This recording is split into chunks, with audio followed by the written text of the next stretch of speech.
2024 IPL தொடரில் Royal Challengers Bengaluru, Sunrisers Hyderabad அணிகள் மோதிய லீக் போட்டியில் டிராவிஸ் ஹெட் 39 பந்துகளில் சதம் அடித்து தெறிக்கவிட்டார். பெங்களூரு சின்னசாமி மைதானத்தில் நடைபெற்ற இந்த போட்டியில் சன்ரைசர்ஸ் ஹைதராபாத் அணி முதலில் பேட்டிங் செய்தது.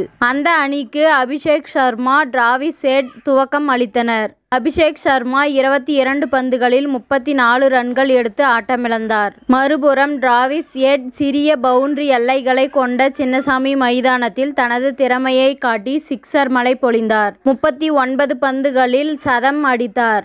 9 4, 8 6 அடித்த அவர் சதம் கடந்த பின் 41 பந்துகளில் 102 ரன்கள் சேர்த்த நிலையில் ஆட்டமிழந்தார்.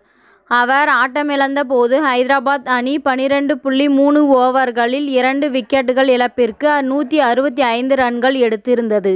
இந்த வெறியாட்டம் மூலம் ராயல் சேலஞ்சர்ஸ் பெங்களூரு அணியின் வெற்றி கனவை உடைத்து எறிந்தார் டிராவிஸ் ஹெட்.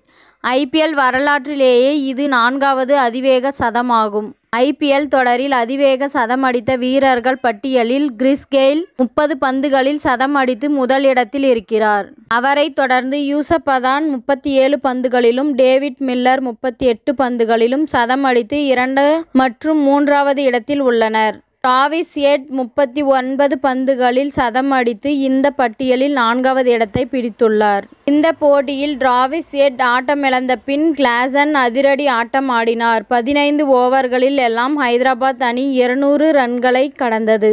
அடுத்து கிளாசன் 31 பந்துகளில் 67 ரன்கள் குவித்தார். ஹைடன் மார்க்ரம் 17 பந்துகளில் 32 ரன்கள், அப்துல் சமத் 10 பந்துகளில் 37 ரன்களும் சேர்த்தனர்.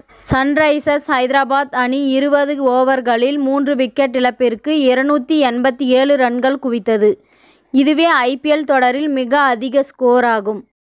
இத்துடன் இந்த செய்தி முடிவடைகின்றது. நன்றி, வணக்கம். மீண்டும் அடுத்த வீடியோவில் சந்திப்போம். மேலும் இதுபோன்ற சுவாரஸ்யமான தகவல்களை அறிய தமிழ் சிறை சேனலை சப்ஸ்கிரைப் பண்ணுங்க, ஷேர் பண்ணுங்க, லைக் பண்ணுங்க மற்றும் கமெண்ட் பண்ணுங்க.